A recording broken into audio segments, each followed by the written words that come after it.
Hello everyone, welcome to today's video, which will be about the Florida Mayhem and how they won the Grand Finals. They 4-0'd for Houston Outlaws. They only dropped 2 maps the entirety of playoffs, and I think when I watched it live, I left with 2 key takeaways about why they were so dominant. The first being the swap game. We saw them play this Sigma Bastion comp a lot with Brig versus Dive, with Lucio in more mirrors. We saw him play Reinhardt against the Sigma comp itself if anyone mirrored them. And we even saw a bit of the Orisa to counter some of Boston's Queen comps. And this really became the story of why a lot of people think Florida were able to be so successful in this postseason. I think the other factor was the ult game. Their ult game seemed to be far beyond any team, and I think this was the most significant gap of Florida over all the other teams at playoffs. But then I went back and I watched the Grand Finals and the semi-finals against Boston again, and I left thinking that actually, well, I think they had a pretty good read with Sig, Bastion, Brig into Dive, and that was a pretty significant counter that the Dive teams couldn't really find a way around.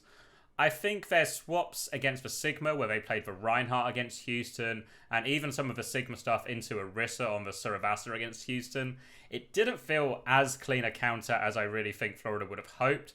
And my main takeaway was actually that it was the ult game. This is where Florida won. Their execution, their disengages, all of this was such a higher level than Houston and a higher level than all the other teams at this event. And that's where they were able to gap all the teams. And that's what I want to take a closer look at today. We'll start with disengages. It's fair to say Florida were the best team in the world at disengaging all of this postseason. And it really showed in the Houston game. We'll start with this first example where they're playing the Reinhardt against the Orisa. We're going to see Florida take a little bit of this space up top. Houston are going to look for their timing to find and engage. They want to go here with Blade. They think they see an opportunity to connect. They're going to form through, put a lot of pressure on someone. But Florida are going to start moving back. They pop the Blade. It gets a little bit messy here, but we can see the Lucio Reinhardt end up going underneath. Everyone else just drops off high ground. They're going to get the lamp to make sure they get out. They're going to be able to walk away from this. A good defensive wall from Checkmate. And this is something we'll see in all their disengages. Any variation of the comp. A good disengage wall to make sure they all get out. And now they've cheated this ult. They can look for another rotate to take high ground. And have another go at pushing this. A little bit later on the exact same map, we're going to see them this time coming from this top area. Again, they're going to swing out aggressively. But if you look at how Florida use all their cooldowns, they're saving their speed amp, they're saving their wall. They are always ready to disengage. And this time they're expecting the window. So they're going to swing out top here. Take a lot of pressure. They actually walled a little bit early and shoot windows anyway. But again, this just provides the perfect opportunity for all of Florida just to walk back. Checkmate gets a little split, but it's okay. It made pretty durable. And now they've cheated the window as well. And now if we look at how the ult situation looks, because they cheated this a little bit earlier in the map, they've cheated this ult. Now they've got a pretty healthy bank just to finish off in this normally quite difficult part of Blizzard World 2nd. We get to the final corner of Blizzard World. They only have to get it just around the corner to win the map and take the second map of the series. We're going to see Merit form early. They're going to swing quite early. They get the form back out of Happy. Again, you can see this disengage wall. So this time they don't get an ult out, but my guess would be that they actually ult tracked and this window was closer. So they wanted to get this out before taking the actual push. Or worst case, they at least trade forms so they don't have to worry about the Bastion form of their repush. So they don't get the ult out. They're going to reset and then they're going to do the exact same thing again.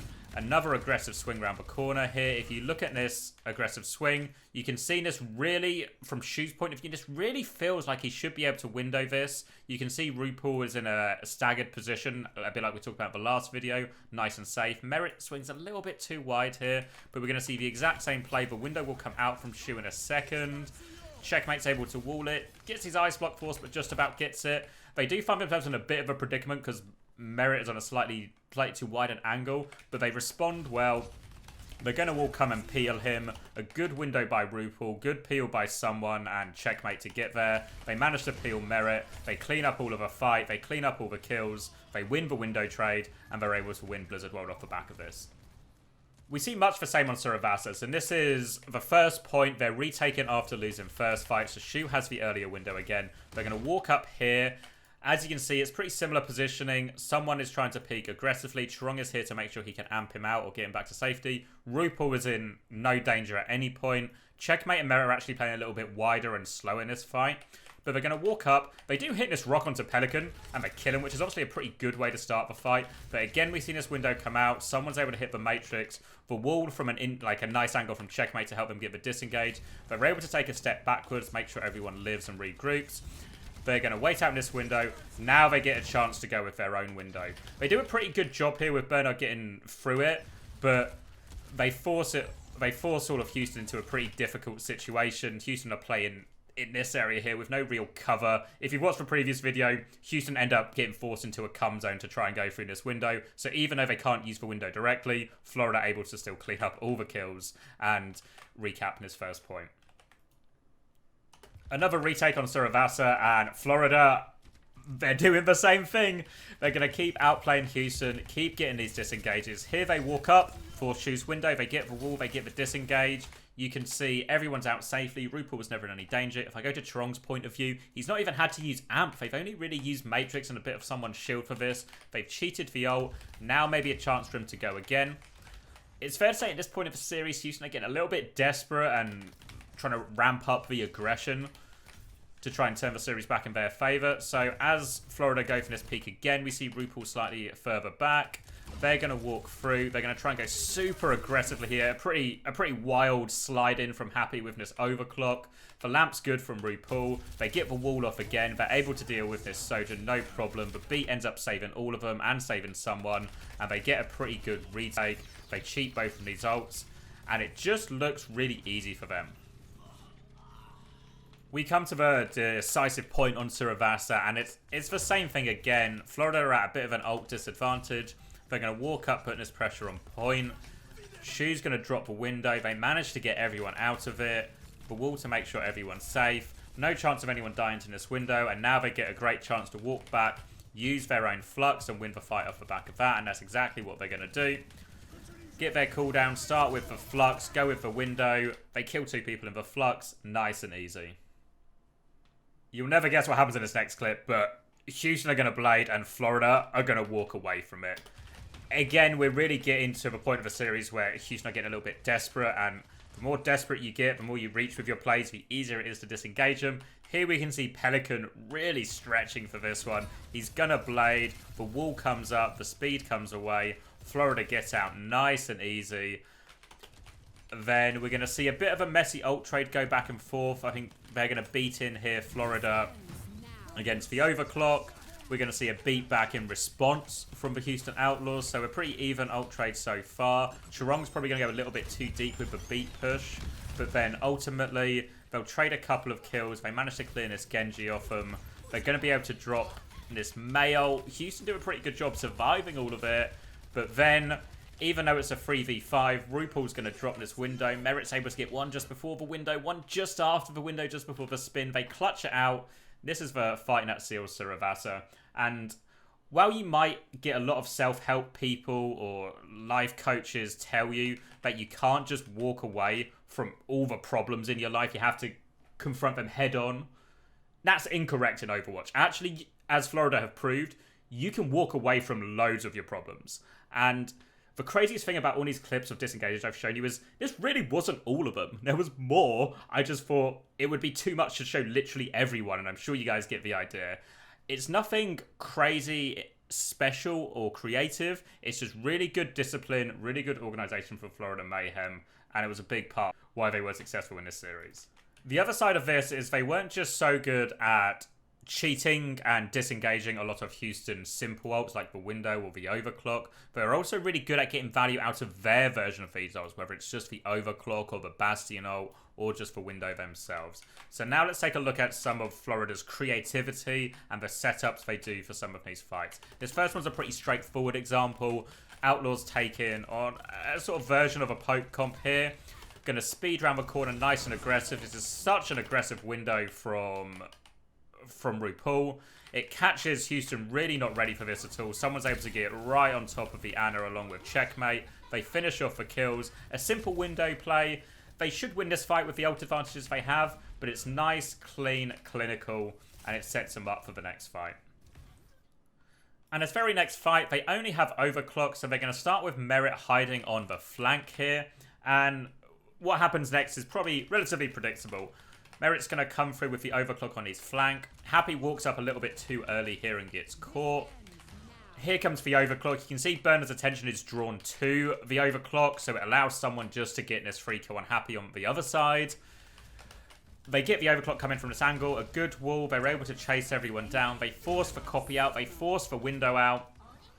They've already got a player advantage, so they're able to keep going. All of a sudden, Houston don't get to use any of their ults on their own terms. This fight goes massively in favor of Florida. And not only have Florida got pretty good value out of just their one ult, because Houston were caught a bit with their pants down, they've now used 3 ults for each for copy as well, to try and bail themselves out of this situation, meaning a huge ult economy swing for the Florida Mayhem. The creativity of the Florida Mayhem in these single ult situations mean they're not able just to win more fights because of it. They're able to win fights where the ult situation looks a little bit like this, where Houston have almost everything. They only have the Mayo, beat and shatter maybe soon, but they're in a clear ult disadvantage. So what we're going to see them do in this fight is they go aggressive with overclock through the choke. They don't really find what they're looking for. They get Bastion ulted back, so they will walk backwards, and then they're going to disengage. But they're not just going to disengage to reset their cooldowns. Checkmate is going to peel off and hide in this corner. And this is why the Florida Mayhem are the best in the world at these between fight situations. Because they turn this really short amount of time between the 2 fights and the ults. Checkmate's going to hide and set up the next fight. And I don't know who's responsible for it on Florida in terms of who calls these plays. My impression from watching it is it's actually Checkmate does a lot of this calling, but you'd have to ask one of the Florida guys exactly who is responsible for calling some of these plays and these setups. But if we watch this example here, the Bastion ult comes in, we see Checkmate peel off now. Houston are going to walk in, which means Checkmate can come, throw his May ult into the mix. He's going to get a pretty fat May ult. They beat in. He gets the May ult, it catches the Bastion, it catches the Bap, it catches the Ana, it catches the May, it catches everyone. Then all of a sudden, a situation that really should have been Houston's fight to win ends up going the way of the Florida Mayhem, and it puts them in a great situation to close out this map. If you watch the finals live, you probably remember this play. Someone hiding in the corner with Shatter. Again, they've set up between fights really well. They anticipate that Houston really have to try and do some kind of rotation like this. So if they have someone set up early, they're going to be able to force the lamp on the rotation. Houston are going to walk in. They're not going to check their corner. Happy's going to get shattered. They end up having to use quite a lot after this, I think, because they're really scared of a Nano Bastion. So they do end up over-ulting here, Mayhem, but it is still another good example of them being set up between the fights. Another version of the overclock play here, this time where they don't have map control, so they're going to 5-man come into this room. They're going to send their Sojourn this way by herself. The rest of the team's going to go this way. They get this lovely pincer on the Houston Outlaws, and it puts them in a really difficult situation. So again, Merit maybe goes a little bit early, you can make a case for. The rest of Florida are going to come through the front. Merit's going to slide out. The window comes out from Houston. They're going to beat to go through. The beat ends up helping them through the window and counters the flux. Meanwhile, Merit manages to pop off with his ult. And all of a sudden, a really big ult situation, Mayhem have navigated themselves an advantage in. Another tricky ult situation for the Florida Mayhem. We're going to see Houston retake top. They're going to window up here. Florida are going to do a good disengage. Again, we see this defensive wall. They manage to get everyone out. But it does allow Houston to take all of this high ground space, and Florida end up in a pretty cummy position. They're going to have to try and find a way out of this, and all they've really got to work with is window. Again, we see Merit take a bit of an angle. They catch a big nade, so again, we can look at this and really think it's a pretty terrible position right now. Merit's super split. We're underneath. We've had to use Lamp. It's a really tricky situation for Florida, but what they're going to be able to find again with this window play, they just find a timing to go up. The window's maybe a bit deeper than RuPaul wants, but they again do it on a fast timing, very explosive. Trong even actually comes the other way to get this good boop. They're able to get the one shot onto Violet, and all of a sudden, despite only having window, having no position, having no lamp, they've managed to retake this space in a pretty cool and creative way and really turn a situation that was out of their favour into their favour again. This is probably one of my favourite clips from the series. It's really simple, but it perfectly demonstrates why Florida are so good and why they've been so successful this season. What we're going to see is just a bit of an opportunity play where someone's going to get the shatter around the corner. I think they were just planning to go with overclock, but they see the opportunity for shatter. They get a big shatter, they kill everyone. And the speed of decision making here after they clean up these kills from Checkmate, it's so fast. It's so fast. And in some ways you can look at this and think it's really simple. Like, okay, they won a fight, then the next fight, checkmate goes, and he hides up top, and he's going to drop the Blizzard in this next fight, right? It is, and you're right. It's not the most complicated thing in the world, but the speed of decision from this to this, and to be so ready for it, Florida have been doing this all season. Back when it was Tracer Sombra meta, Florida were doing this, and we tried to do it on London. We tried to improve this aspect of our game in London, and I'm sure plenty of other coaches and teams did in the Overwatch League. But it's so hard to decrease this decision-making time because there's so much going on. This is the final fight on your defense to win it. To be able to call this in the moment, I think is a huge credit to the Florida players to still play the system that Goomba and McGravy designed. And, well, we can see exactly what happens. It's gonna win them this defense. They're not going to spot checkmate. He's going to drop it. Shu's in big trouble. He hits a nice sleep, but the damage is done. Florida are going to clean this one up. They're going to get the hold on second, and then go on to win this map as well. It was probably more prevalent in the Boston series than the Houston series, but they won a lot of the big, more complicated ult situations as well. And we can take a look at one here on Surabasa. So they're going to start this one up with a classic combo with the Flux and the Overclock. So a lot of the time we'd see it actually used with the Bastion ult instead, and they had a lot of success with this, or with the May ult, or even with the Window as well. Lots of really strong combos that Florida had success with. Here they don't actually get the angle they really want on it, so they're not able to kill in this combo. Instead, they find themselves then dealing with the Orisa ult at the same time. I think important to note, especially if you watch the last video about playing versus Boston, they do a really good job here of having RuPaul on the high ground so he gets out of this Orisa ult. They're able to survive this. The beat is good. They manage to all kite back. Houston are trying to go really aggressive, and at this point in time, I think they're worried about the blade, so they drop the May ult to give them space. And here, Florida do a really good job just kiting out of this Bastion's LOS. So all of a sudden, Happy and Shu can't get the value they want in this fight. Everyone's able to peel back. They turn and kill the Lucio.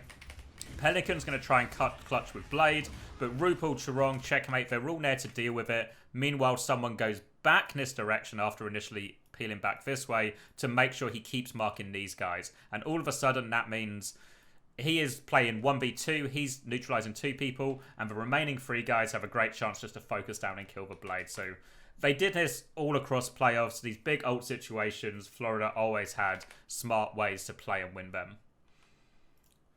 The final clip I'll show you is the winning moment itself. So we're now on Esperanza. It's a very different matchup versus the Dive, but again, Florida just have plans to win these ult situations. Again, on the surface, what a terrible ult situation this is for Florida, but they do a really nice setup where, again, they have RuPaul staggered, so he's going to try and lamp the EMP as it comes through from Pelican. Pelican's going to set up for it in a minute here. Houston, again, Houston aren't playing that well at this point. They're a little bit desperate. Happy's going to have his cooldowns forced here just before the fight starts. Pelican's then going to go in with EMP. The lamp is perfect from RuPaul. He's able to save everyone. Checkmate's going to go on the backline, find the pulse on Shu at the exact same time. They're able to keep the form to just shred Fearless's Primal Rage. They clean it up. They win a really difficult ult situation to seal it. And what a fitting way for Florida to crown themselves champions of the Overwatch League. I think Florida were deserved winners of Overwatch League Season 6. The system they built at the start of the year and how they progressed and improved it is really testament to Goomba and McGravy and their coaching, and also a testament to the players for being able to execute the system at such a high level. I think some of the key aspects are the creativity with the single-use ults, the speed of decisions between the fights, which I really believe they're probably one of the best teams ever at, the understanding of the layers in these big ult fights, especially when they're swapping between different compositions, and of course, disengaging. Just walk away from half the problems, and it becomes a whole lot easier in the later fights. Thank you for watching. I'll see you in the next one.